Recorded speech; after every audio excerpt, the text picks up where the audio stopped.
ನಮಸ್ತೆ, ಎಜಿ ನ್ಯೂಸ್ಗೆ ಸ್ವಾಗತ. ಪಕ್ಷೇತರ ಎಂಎಲ್ಸಿಯಾಗಿ ಚಿಕ್ಕೋಡಿ ಲೋಕಸಭೆಯಲ್ಲಿ ಕಾಂಗ್ರೆಸ್ ಮತ್ತು ಬೆಳಗಾವಿ ಲೋಕಸಭೆಯಲ್ಲಿ ಬಿಜೆಪಿ ಪಕ್ಷಕ್ಕೆ ಬೆಂಬಲ ನೀಡಿದ ಪರಿಣಾಮ ಎರಡೂ ಕ್ಷೇತ್ರದ ಅಭ್ಯರ್ಥಿಗಳು ಗೆಲುವು ಸಾಧಿಸಿರುವುದರಿಂದ ತುಂಬಾ ಸಂತೋಷವಾಗಿದೆ ಎಂದು ವಿಧಾನ ಪರಿಷತ್ ಸದಸ್ಯ ಲಖನ್ ಜಾರಕಿಹೊಳಿ ಹೇಳಿದ್ದಾರೆ. ನಗರದ ಗೃಹ ಕಚೇರಿಯಲ್ಲಿ ತಮ್ಮನ್ನ ಭೇಟಿ ಮಾಡಿದ ಸುದ್ದಿಗಾರರೊಂದಿಗೆ ಮಾತನಾಡಿ ಅವರು ಜನರ ಆಶೀರ್ವಾದ ಇರೋ ತನಕ ಜಾರಕಿಹೊಳಿ ಕುಟುಂಬ ಬಲಿಷ್ಠವಾಗಿರುತ್ತೆ. ಜನರ ಆಶೀರ್ವಾದದ ಹಿನ್ನೆಲೆ ನಾವು ಇಷ್ಟು ಬೆಳೆದಿದ್ದೇವೆ. ರಾಜಕೀಯ ಅಂದ್ರೆ ಪರ ವಿರೋಧ ಇದ್ದೇ ಇರುತ್ತೆ, ಆದ್ರೆ ಜನರ ಬೆಂಬಲ ಇರೋ ತನಕ ಯಾರು ಏನು ಮಾಡಲು ಸಾಧ್ಯವಿಲ್ಲ.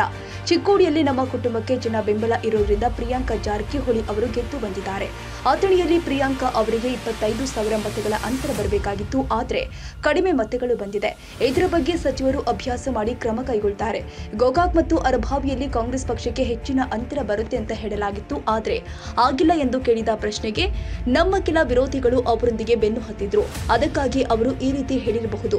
ಅಂತವರು ಚುನಾವಣೆ ಬಂದಾಗ ಬಂದು ಮತ್ತೆ ಮಾಯವಾಗ್ತಾರೆ. ನಿರಂತರ ಜನರ ಜೊತೆ ಇರುವವರನ್ನ ಜನ ಆಶೀರ್ವಾದ ಮಾಡ್ತಾರೆ ಎಂದರು. ರಮೇಶ್ ಜಾರಕಿಹೊಳಿ ಮತ್ತು ಬಾಲಚಂದ್ರ ಜಾರಕಿಹೊಳಿ ಅವರಿಗೆ ಜನ ಬೆಂಬಲ ಇದೆ. ಅವರ ಕ್ಷೇತ್ರದಲ್ಲಿ ಮತದಾರ ಪರವಾಗಿಯೇ ಮತದಾನ ಮಾಡಿದ್ದಾರೆ, ಬೇರೆಯವರ ಪರವಾಗಿಲ್ಲ ಅಲ್ಲ. ಹಾಗಾಗಿ ಗೋಕಾಕ್ ಮತ್ತು ಅರಭಾವಿಯಲ್ಲಿ ಬಿಜೆಪಿ ಅಭ್ಯರ್ಥಿ ಮುನ್ನಡೆ ಸಾಧಿಸಿದ್ದಾರೆ. ಪ್ರಚಾರದ ಸಮಯದಲ್ಲಿ ಶೆಟ್ಟರ್ ಮತ್ತು ರಮೇಶ್ ಜಾರಕಿಹೊಳಿ ಅವರನ್ನ ಬೈದಿದ್ದ ಪರಿಣಾಮ ಜನರು ತಕ್ಕ ಉತ್ತರ ಕೊಟ್ಟಿದ್ದಾರೆ ಎಂದರು. ಬೆಳಗಾವಿ, ಚಿಕ್ಕೋಡಿ ಸೇರಿ ರಾಜ್ಯದ ಇತರ ಕಡೆಯಲ್ಲಿ ಜಾರಕಿಹೊಳಿ ಕುಟುಂಬದ ಪ್ರಭಾವ ಇರೋದ್ರಿಂದ ನಮಗೆ ಗೆಲುವು ಅತಿ ಸುಲಭವಾಗಿತ್ತು ಅಂತ ವಿಧಾನ ಪರಿಷತ್ ಸದಸ್ಯ ಲಖನ್ ಜಾರಕಿಹೊಳಿ ಹೇಳಿದ್ದಾರೆ. ಈಗಾಗಲೇ ಪ್ರಿಯಾಂಕಾ ಜಾರಕಿಹೊಳಿ ಮತ್ತು ರಾಹುಲ್ ಜಾರಕಿಹೊಳಿ ಅವರು ಯಮಕನಮರಡಿ ಕ್ಷೇತ್ರದಲ್ಲಿ ಕಾರ್ಯ ಮಾಡಿ ಜನರ ಕಷ್ಟಗಳಿಗೆ ಸ್ಪಂದಿಸ್ತಾ ಇರುವ ಪರಿಣಾಮ ರಾಜಕೀಯ ಅವರಿಗೆ ಹೊಸದಲ್ಲ. ಈ ಹೊಸ ಜವಾಬ್ದಾರಿಯನ್ನ ಪ್ರಿಯಾಂಕಾ ಅವರು ಅತ್ಯಂತ ಅಚ್ಚುಕಟ್ಟಾಗಿ ನಿರ್ವಹಿಸುತ್ತಾರೆ ಎಂದು ವಿಶ್ವಾಸ ವ್ಯಕ್ತಪಡಿಸಿದರು. ಸಪೋರ್ಟ್ ಮಾಡಿದ್ವಿ, ಇಲ್ಲಿ ಜಗದೀಶ್ ಶೆಟ್ಟರ್ ಸಪೋರ್ಟ್ ಮಾಡಿದ್ವಿ. 2 ಸೀಟ್ ಗೆದ್ದವನ ಭಾಳ ಸಂತೋಷ ಆಗಿದೆ. ಬೆಳಗಾವಿಯಲ್ಲಿ ಮತ್ತೆ ಜಾರಕಿಹೊಳಿ ಸಹೋದರರು ಬಲಿಷ್ಠ ಅನ್ನುವಂಥದ್ದು ಪ್ರೂವ್ ಆಯ್ತಾ? ಇಲ್ಲ ನೋಡಿ, ಜನರ ಆಶೀರ್ವಾದ ಇರೋ ತನಕ ಜಾರಕಿಹೊಳಿ ಬಲಿಷ್ಠವಾಗೇ ಇರ್ತೀವಿ. ನಾವು ಜನರ ಆಶೀರ್ವಾದದಿಂದ ನಾವು ಇಷ್ಟು ಮೇಲಕ್ಕೆ ಬಂದು ಇದೇ ಥರ ನಾವು ಜನರ ಜೊತೆ ಸಂಪರ್ಕ ಇರ್ತೀವಿ. ಜನರ ಆಶೀರ್ವಾದ, ದೇವರ ಆಶೀರ್ವಾದಕ್ಕೆ ನಮ್ಮ ಜಾರಕಿಹೊಳಿ ಬಲಿಷ್ಠವಾಗೇ ಇರ್ತದೆ. ಚಿಕ್ಕೋಡಿಯಲ್ಲಿ ಕೆಲವೊಂದಿಷ್ಟು ಸೋಲಿಸ್ಬೇಕನ್ನುವಂತಹ ತಂತ್ರಗಾರಿಕೆಗಳು ಮಾಡಿದರು ಪಕ್ಷದಲ್ಲಿ ಇದ್ದುಕೊಂಡು. ಅದೆಲ್ಲ ರಾಜಕಾರಣ ಇರೋದು ಸರ್, ಅದು ನಮ್ಗೆ ಜನ ಬೆಂಬಲ ಇದಲ್ಲ, ಅದಕ್ಕಾಗಿ ಜನ ಮತ ಹಾಕ್ತಾರೆ ನಮ್ಗೆ ಗೊತ್ತಾಯ್ತು. ಅದಕ್ಕಾಗಿ ಪ್ರಿಯಾಂಕಾ ಅವರು 1 ಲಕ್ಷ ಮತ ಅಂತ ಗೆದ್ದಿದ್ದಾರೆ. ಅಥಣಿಯಲ್ಲಿ ಮೇಜರ್ ಮೈನಸ್ ಆಗಿರ್ಬೋದು. ಅಥಣಿ ಕಾಂಗ್ರೆಸ್ ಶಾಸಕರಿದ್ರು ಕೂಡ ಅಲ್ಲಿ ಮೈನಸ್ ಆಗಿರ್ಬೋದು. ಇಲ್ಲ, ಅಲ್ಲಿ ನೋಡ್ತಾರ ಮಂತ್ರಿ ಅವ್ರು ನೋಡ್ತಾರೆ ಯಾಕೆ ಮೈನಸ್ ಆಗಿದೆ, ಅವ್ರು ಏನು ಕಾರ್ಯಕರ್ತದ ಏನು ಸಂಪರ್ಕ ಏನಾಯಿತು ನೋಡು, ಅವ್ರು ನೋಡ್ತಾರೆ, ವಿಚಾರ ಮಾಡ್ತಾರೆ ಮುಂದಿನ ದಿನದಲ್ಲಿ. ಅಥಣಿ ಯಾಕೆ ಪ್ರಕಾರ ಏನಾಗಿರ್ಬೋದು? ಅಲ್ಲಿ 20,000 ಲೀಡ್ ಆಗಬೇಕಾಯ್ತಲ್ಲ, ಯಾಕೆ ಹಿಂಗಾದ? ಯಾಕೆ ಕಳೆದ ಬಾರಿ ಅವ್ರು 75,000 ಲೀಡ್ ಆಗಿದ್ರು. ಸ್ವಲ್ಪ ಏನೋ ಇದು MP ಎಲೆಕ್ಷನ್ದ ಒಂದು 25 ಲೀಡ್ ಆಗ್ಬೋದು, ಅದು ಆಗಿಲ್ಲ. ಅದು ಏನು ಕಾರಣ ಮುಂದಿನ ಅವ್ರ ಗೋಕಾಕ್ ಅರಭಾವಿಗೆ ಆಶ್ಚರ್ಯ ಫಲಿತಾಂಶ ನೋಡ್ರಿ, ಅವ್ರಿಗೆ ಅಂಥವ್ರು ಜನ ಗಂಟು ಬಿದ್ದಿದ್ರಿ ಇಲ್ಲಿ ಗೋಕಾಕದಲ್ಲಿ. ಮತ್ತು ಅವ್ರ ಪಾಪ ಹೇಳಿದಾಗ ಮತ್ತು ಅವ್ರು ಹೇಳಿರ್ಬೇಕು. ಅದೇನು ಆ ಥರ ಆಗೋದಿಲ್ಲ. ಯಾಕೆ ಇಲೆಕ್ಷನ್ದಾಗ ಒಂದು ಬರ್ತಾರ ಅವ್ರ, ನಮ್ಮ ವಿರುದ್ಧ ಒಂದು ಟೀಮ್ ಇದೆ, ಅವ್ರು ಬರ್ತಾರೋ ಬಂದು ಮತ್ತು ಹೇಳಿ ಹೋಗಿ ಬಿಡ್ತಾರೆ ಅವ್ರು. ಮತ್ತು ಅವ್ರದ್ದು ಪೆನ್ ಅವ್ರದ್ದು ಹಾಳಿ ಬರೆದು ಕೊಡೋರು ಅವ್ರ. ನಾಲ್ಕು ದಿನ ಗೋಕಾಕದಲ್ಲೇ ವಾಸ್ತವ್ಯ ಹೂಡಿ ಪ್ರಚಾರ ವಿಚಾರ ಮಾಡಿದ್ರು, ಏನು ವರ್ಕೌಟ್ ಆಗಲಿಲ್ಲ. ಇಲ್ಲ, ಗೋಕಾಕು ಅರಭಾವಿನೈತಿ. ರಮೇಶ್ ಜಾರಕಿಹೊಳಿ, ಬಾಲಚಂದ್ರ ಜಾರಕಿಹೊಳಿ ಮತ್ತು ಪಕ್ಷಕ್ಕೆ ಅವ್ರಿಗೆ ಜನ ಬೆಂಬಲ ಮೊದಲಿಂದ ಇದೆ. ಅದೇನು ಚೇಂಜಸ್ ಆಗೋದಿಲ್ಲ. 4 ದಿನದಲ್ಲಿ ಯಾರು 8 ದಿನ ಇದ್ರೂ ಜನ ಈ ಶಾಸಕರ ಪರವಾಗಿ ಮತ ಹಾಕ್ತಾರೆ. ಇಲ್ಲೇ ಇದ್ದುಕೊಂಡು ಇಲ್ಲೇ ಲೋಕಲ್ ಸ್ಥಳೀಯ ಶಾಸಕರನ್ನ ಬೈಯುವಂಥ ಕೆಲಸ ಕೂಡ ಮಾಡಿದ್ರು. ಅದ ಬೇಯ್ದಕ್ಕೆ ಜನ ಉತ್ತರ ಕೊಟ್ಟಿದ್ದಾರಲ್ಲ, ಅದಕ್ಕೆ ನಾವೇನು ಜಾಸ್ತಿ ಇವ್ರನ್ನೂ ಬೇಯ್ದು ಶೆಟ್ಟರ್ನು ಬೇಯ್ದಕ್ಕೆ ಜನ ಉತ್ತರ ಕೊಟ್ಟಿದ್ದಾರೆ. ಅದಕ್ಕೆ ಅವರೇ ತಿಳ್ಕೋಬೇಕು ಮುಂದಿನ. ಅವ್ರ ಬೀಗರು ಇಲ್ಲೇ ಇದ್ರು ಭಾಳ ದಿನಗಳು. ಅಲ್ಲಿ ಬೀಗರದ್ದು ಓಟ್ ಹಾಕ್ಬೇಕಲ್ರಿ. ಬೀಗರು ಓಟ್ ಹಾಕಕ್ಕೆ ಬರೋದಿಲ್ಲ, ಜನ ಓಟ್ ಹಾಕ್ತಾರಲ್ಲ, ಮತದಾರ ಓಟ್ ಹಾಕ್ತಾರೆ. ಗೋಕಾಕ್ ಕ್ಷೇತ್ರ, ಅರಭಾವಿ ಕ್ಷೇತ್ರ, ಬೆಳಗಾವಿ ಕ್ಷೇತ್ರ ಜನ ಓಟ್ ಹಾಕ್ಬೇಕಾದ್ರೆ ಬೀಗರು ಬಂದು ಏನು ಮಾಡೋರು? ಇಡೀ ಬೆಳಗಾವಿ ಜಿಲ್ಲೆಯಲ್ಲಿ ಜಾರಕಿಹೊಳಿ ಕುಟುಂಬ ಸೋಲು ಗೆಲುವನ್ನು ನಿರ್ಧಾರ ಮಾಡುತ್ತೆ. ಯಾರು ಅವ್ರನ್ನ ಬೇಕಂತಾರೆ ಅವ್ರನ್ನ ಗೆಲ್ಲಿಸ್ತಾರೆ, ಯಾರು ಬ್ಯಾಡ್ ಅಂತಾರೆ ಅವ್ರನ್ನ ಸೋಲಿಸ್ತಾರೆ. ಜೊತೆಗೆ ಕಿಂಗ್ ಮೇಕರ್ ಬೆಳಗಾವಿ ಜಿಲ್ಲೆಯಲ್ಲಿ ಜಾರಕಿಹೊಳಿ ಒಂದು ವಿಚಾರ ಏನ್ ಸರ್ ಇದರ ಹಿಂದಿನ ಗುಟ್ಟು ಏನ?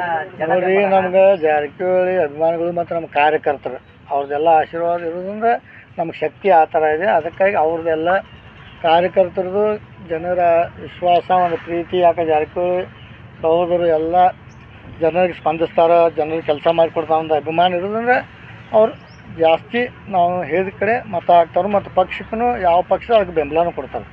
ಜಾರಕಿಹೊಳಿ ವೋಟ್ ಬ್ಯಾಂಕ್ ಬೆಳಗಾವಿ ಜಿಲ್ಲೆಯಲ್ಲಿ ಇದೆ. ಬೆಳಗಾವಿ ಇಲ್ಲೇ ಚಿಕ್ಕೋಡಿ ಮತ್ತು ಇನ್ನೂ ಇದೆ.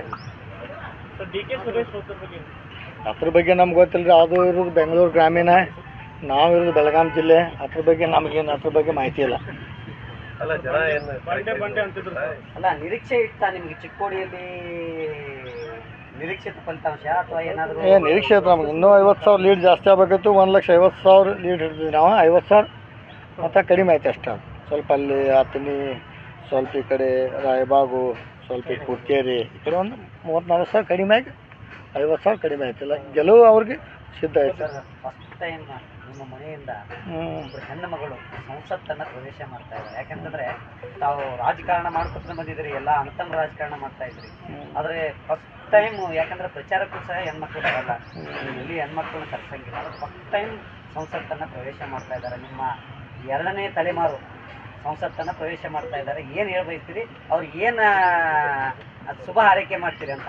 ಇಲ್ಲ, ಅವ್ರು ಪ್ರಿಯಾಂಕಾ ಆಯಿತು, ರಾಹುಲ್ ಆಯ್ತು, ಈಗಾಗಲೇ ಅಂಕಮಡಿ ಕ್ಷೇತ್ರ ಮತ್ತು ಇನ್ನೂ ಜಿಲ್ಲೆ ತುಂಬ ಎಲ್ಲ ಅವರು ಸತೀಶ್ ಅವ್ರ ತಂದೆಯವ್ರ ಜೊತೆ ಎಲ್ಲ ಅವರು ಕೆಲಸ ಮಾಡಿದ್ದಾರೆ. ಅವ್ರಿಗೆಲ್ಲ ಅನುಭವ ಇದೆ. ಅಂಕಮಡಿ ಕ್ಷೇತ್ರದಲ್ಲಿ ಅವರೇ ಜಾಸ್ತಿ ಹೋಗಿ ಏನೇ ಇದ್ದರೂ ಕಾರ್ಯಕರ್ತ ಸ್ಪಂದನೆ ಅನ್ನೋದು ಕೆಲಸ ಮಾಡೋದು. ಹಿಂಗಾದ್ರೆ ಪ್ರಿಯಾಂಕಾ ಮತ್ತು ಒಳ್ಳೆ ಕೆಲಸನೂ ಮಾಡ್ತಾರೋ. ಮುಂದೆ ಒಂದು ಈಗ MP ಆದಮೇಲೆ ಚಿಕ್ಕೋಡಿ ಭಾಗ ಎಲ್ಲ ಜನರು ಸ್ಪಂದಿಸಿ ಅವ್ರು ಹೆಚ್ಚಿಗೆ ಒಂದು ವಿಶ್ವಾಸ ಗಳಿಸ್ಕೊಂಡು ಮುಂದಿನ ಚುನಾವಣೆಯಲ್ಲಿ ಈಗ 1 ಲಕ್ಷ ಅಲ್ಲ 3 ಲಕ್ಷನೂ ಗೆಲ್ತಾರೆ ಅವ್ರು. ಯಾಕೆ ರಾಹುಲ್ ಆಗಲಿ ಪ್ರಿಯಾಂಕಾ ಹಂಗೆ ಜನರ ಜೊತೆ ಸಂಪರ್ಕ ಅವ್ರು ಚೆನ್ನಾಗಿದೆ. ಯಾಕಂದ್ರೆ ಮೊನ್ನೆ ಅಂಕಮಡಿ ಕ್ಷೇತ್ರ ಆಗೋದು MLA ಕ್ಷೇತ್ರ ಆಗಿರೋದ್ರಿಂದ ಅವ್ರ ಸಂಪರ್ಕ ಜಾಸ್ತಿ ಆಕೈತಿ. ಮತ್ತು ಅವ್ರು ಒಮ್ಮೆ ಡೈರೆಕ್ಟ್ ಹೋಗಿ MP ಎಲೆಕ್ಷನ್ ಐತಿಲ್ಲ, ಈಗ ಒಂದು 5-6 ವರ್ಷದಿಂದ ಅವ್ರು ಕಾರ್ಯಕರ್ತ ಕೆಲಸ ಮಾಡ್ತಾರೆ ಜಿಲ್ಲೆಯಲ್ಲಿ. ಯಾವುದೋ ಒಂದು ಫಂಕ್ಷನ್ ಇರಬೇಕು, ಯಾವುದೋ ಒಂದು ಮಹಿಳಾ ಕಾರ್ಯಕ್ರಮ ಬೇಕು, ಅವ್ರು ಹೋಗಿ ಬರೋದ್ರಿಂದ ಜನರ ಸಂಪರ್ಕ ಇದಾಗಿದೆ. ಯಾಕೆ ಒಮ್ಮೆ ಅವ್ರು ಬಂದಿತ್ರ ಜನ ಮತ ಹಾಕೋದಿಲ್ಲ. ಹೀಗಾಗಿ ಜನರ ಜೊತೆ ಅವ್ರಿಗೆ ಸಂಪರ್ಕ ಆಗೋದ್ರಿಂದ ಪ್ರಿಯಾಂಕಾ ಅವ್ರಿಗೆ ಗೆಲ್ತಾರು. ಮತ್ತು ಅವ್ರು ಮುಂದಿನ ಈಗ MP ಆದಮೇಲೆ ಒಳ್ಳೆ ಕೆಲಸ ಮಾಡ್ತಾ ಇರ್ತಾರೆ. ನಾವು 8 ಕ್ಷೇತ್ರದಲ್ಲೇ ನಮ್ಮದೊಂದು ನಿರೀಕ್ಷೆ ಇದೆ. ಸರ್, ಈಗ ಬೆಳಗಾವಿ ಲೋಕಸಭೆಯಲ್ಲಿ ಲಕ್ಷ್ಮೀ ಹೆಬ್ಬಾಳ್ಕರ್ ಅವ್ರನ್ನ ಸೋಲಿಸೋದ್ರ ಮೂಲಕ ಜಾರಕಿಹೊಳಿ ಬ್ರದರ್ ಸೇಡ್ ತೀರಿಸ್ಕೊಂಡ್ರು ಅನ್ನುವಂಥದ್ದು ಚರ್ಚೆ ರಾಜಕೀಯ ವಲಯದಲ್ಲಿ ಚರ್ಚೆ ಆಗ್ತದೆ. ನೋಡಿರಿ, ಇಲೆಕ್ಷನ್ 5 ವರ್ಷಕ್ಕೊಮ್ಮೆ ಬರೋದನ್ನ ಸೇಡು ಅದು ಇದು ಏನೂ ಇರೋದಿಲ್ಲ. ಅವ್ರು ಒಳ್ಳೆ ಕೆಲಸ ಮಾಡಿ ಜನ ಅವ್ರಿಗೆ ಹೋಗ್ತಾ ಹಾಕ್ತಾರೆ, ನಾವು ಒಳಗೆ ನಮಗೆ ಹಾಕ್ತಾರೆ. ಅದೇ ಸೇಡ್ ಅಂತ ಇರೋದಿಲ್ಲ. ಯಾಕೆ 5 ವರ್ಷಕ್ಕೊಮ್ಮೆ ರಿನ್ಯೂವಲ್ ಆಗಬೇಕು. ನಾವೇ 10-20 ವರ್ಷ ಇರಾಕ್ ಬರೋದಿಲ್ಲ. ಈಗ ಮುಂದಿನ 4 ವರ್ಷ MLA ಬರೋದಾನೆ. ನಾವು ಒಳ್ಳೆ ಕೆಲಸ ಮಾಡಿದ್ರೆ ಜನನು ಮತ ಹಾಕ್ತಾರೋ. ಇಲ್ಲ ಈ ಸೇಡು ಹೊರಗಿನವರು ಅಡ್ರೆಸ್ ಇಲ್ಲ ಅಂತೇಳಿ ಭಾಷಣ ಮಾಡಿದ್ರು. ಇಲ್ಲ, ಶೆಟ್ರು ನೋಡ್ರಿ, ಕಳೆದ 30-40 ವರ್ಷ ಅವರು ಶಾಸಕರಿದ್ದಾವೆ, ಮುಖ್ಯಮಂತ್ರಿ ಆಗಿದ್ದವರು, ವಿರೋಧ ಪಕ್ಷ ನಾಯಕರು, ಸ್ಪೀಕರ್ ಆಗಿದ್ದವರು, ಅವರು ಹಿರಿಯರಿದ್ದಾರೆ. ಅವ್ರ ಬಗ್ಗೆ ಅಗೌರವಾಗಿ ಮಾತಾಡಿದ್ರಿಂದ ಈ ಥರ ಆಗಿದೆ. ಯಾಕಂದ್ರೆ ಶೆಟ್ರು ಒಂದು ಒಳ್ಳೆಯವರು, ಸೌಮ್ಯ ಸ್ವಭಾವದವರು. ಅದಕ್ಕೆ ಅವ್ರು ಜನ ಬೆಳಗಾವಿ ಗ್ರಾಮೀಣ ಆಗಲಿ, ಸೌತ್ ಆಗಲಿ, ನಾರ್ತ್ ಆಗಲಿ ಅವ್ರ ಸ್ವಭಾವ ನೋಡಿ ಜನ ಅವ್ರಿಗೆ ಅಷ್ಟು ಮತ ಹಾಕಿದ್ದಾರೆ. ಒಳ್ಳೆಯವ್ರದಾರ ಶೆಟ್ರು ಅಂತೇಳಿ. ಸರ್, ತಾವು ಈ ಸಲ ಪಕ್ಷೇತರಾಗಿ ಸ್ಪರ್ಧೆ ಮಾಡಿದಿರಿ. ಮುಂದೆ ಏನಾದರೂ ಯೋಚನೆ ಇದೆನಾ? ಈ ಪಕ್ಷ ನನ್ನ ಚಾಯ್ಸ್, ನಾವು ಪಕ್ಷೇತರ, ಈ ಪಕ್ಷದಿಂದ ಸ್ಪರ್ಧೆ ಈಗ ನಾವು ಪಕ್ಷೇತರ ಇರೋದ್ರಿಂದ ಅಲ್ಲಿ ಪ್ರಿಯಾಂಕಾಗೆ ಸಪೋರ್ಟ್, ಇಲ್ಲಿ ಶೆಟ್ರಿಗೆ ಸಪೋರ್ಟ್. ಒಂದೇ ಪಕ್ಷದಾಗ ಹೋದ್ರೆ ಒಂದೇ ಕಡೆ ಕುಂಡ್ಬೇಕಾಗತ್ತೆ. ಪಕ್ಷೇತರಾಗೇ ಇರೋರು ನಾವು. ಮುಂದಿನ ಬಾರಿ MLC ಪಕ್ಷೇತರ ಸ್ಪರ್ಧೆ ಮಾಡೋರು ನಾವು. ಪಕ್ಷ ನಿಮ್ಗೆ ಇಲ್ಲ, ಪಕ್ಷ ಅಂತೆಲ್ಲ ನಮ್ಗೆ ಐಡಿಯಾಲಜಿ ಅಥವಾ ಏನು ನಮ್ಗೆ ಈಗ ನೋಡ್ರಿ, ಪಕ್ಷೇತರ ನಾವು ಇಂಡಿಪೆಂಡೆಂಟ್ ಆಗಿರ್ತೀವಿ, ಆರಾಮಾಗಿರ್ತೀವಿ. ಈ ಪಕ್ಷ ಅಂದ್ರೆ ಅಲ್ಲಿ ಹೋಗು ಇಲ್ಲಿ ಹೋಗು ಅದು ಮಾಡಿ ಇದು ಮಾಡೋ ನಮಗೇನಿಲ್ಲ. ಇಲ್ಲೇ ಗೋಕಾಕ್ ಫಿಕ್ಸ್. ಭಾಳ ಸಲ ಹೇಳ್ತೀವಿ ಸಿದ್ದರಾಮಯ್ಯ ನಮ್ಮ ಸಿದ್ದರಾಮಯ್ಯ ಖರ್ಗೆ ಸಾಹೇಬ್ರು ಅವ್ರು ನಮ್ಮ ಗುರುಗಳು ಅವ್ರ. ಅದು ಹೆಂಗೆ ಬಿಡಾಕ್ ಬರ್ತಾರೆ? ಸರ್ಕಾರ ಬೀಳುತ್ತೆ ಅನ್ನುವಂಥದ್ದು ಜೋರು ಮಟ್ಟದಲ್ಲಿ ಚರ್ಚೆಗಳು, ನಾಯಕರು ಹೇಳಿಕೆಗಳು ಕೇಳಿ ಬರ್ತಾ ಇದೆ. ಸರ್ಕಾರ ಏನು ಬೀಳಲಿಕ್ಕಿಲ್ಲ. ಯಾಕೆ ಸಿದ್ದರಾಮಯ್ಯವ್ರು ಗಟ್ಟಿಯಾಗಿ ಅವ್ರು 5 ವರ್ಷ ಮುಖ್ಯಮಂತ್ರಿ ಆಗಿರೋದ್ರಿಂದ ಸರ್ಕಾರ ಏನು ಬೀಳುವ ಲಕ್ಷಣ ನಮ್ಗೇನು ಕಾಣ್ತಲ್ಲ. ಮಹಾರಾಷ್ಟ್ರ ಮಾದರಿಯಲ್ಲಿ ಬೀಳುತ್ತೆ. ಸತೀಶ್ ಮಳೆ ಬೀಳ್ಬೋದು, ಸರ್ಕಾರ ಏನು ಬೀಳೋದು ಕಾಣ್ತಲ್ಲ. ಮಳೆ ಬೇಕಾದ್ರೆ ಬೀಳ್ಬೋದು. ಯಾಕೆ ಜೂನ್ ಸ್ಟಾರ್ಟ್ ಆಯ್ತಲ್ಲ ಹೇಗೆ? ಅಲ್ಲ, ಸತೀಶ್ ಜಾರಕಿಹೊಳಿ ಅವರು ಏಕನಾಥ್ ಶಿಂದೆ ಆಗ್ತಾರೆ. ಆ ಥರ ಏನಿಲ್ಲ. ಇಲ್ಲ, ಅವ್ರು ಸುಮ್ಮನೆ ಅಪಪರಿಚಯ ಮಾತ್ರ. ಸಿದ್ದರಾಮಯ್ಯ ಸತೀಶ್ ಭಾಳ ಒಳ್ಳೆ ಸಂಬಂಧ ಇದೆ. ಅದು ಯಾರು ಇದನ್ನ ಮಾಡ್ಲಿಕ್ಕೆ ಹಂಗೆ ತರ ಮುಖ್ಯಮಂತ್ರಿ ಸಿದ್ದರಾಮಯ್ಯ 5 ವರ್ಷ ಇರೋರನ್ನ ಪ್ರಧಾನಮಂತ್ರಿ ಆಗ್ಬೇಕು ಅನ್ನೋರಲ್ಲಿ ತಾವು ಒಬ್ರು ಆಗ್ಲಿ, ಅದು ಖರ್ಗೆ ಅವ್ರು ಆಗ್ಲಿ, ಯಾರು ಬೇಕಾಗಿಲ್ಲ. ತಾಜಾ ಸುದ್ದಿಗಾಗಿ AJ News 24x7ಗೆ ಸಬ್ಸ್ಕ್ರೈಬ್ ಮಾಡಿ ಮತ್ತು ಬೆಲ್ ಐಕಾನ್ ಒತ್ತಿ ತಪ್ಪದೇ ಲಿಂಕ್ ಶೇರ್ ಮಾಡಿ.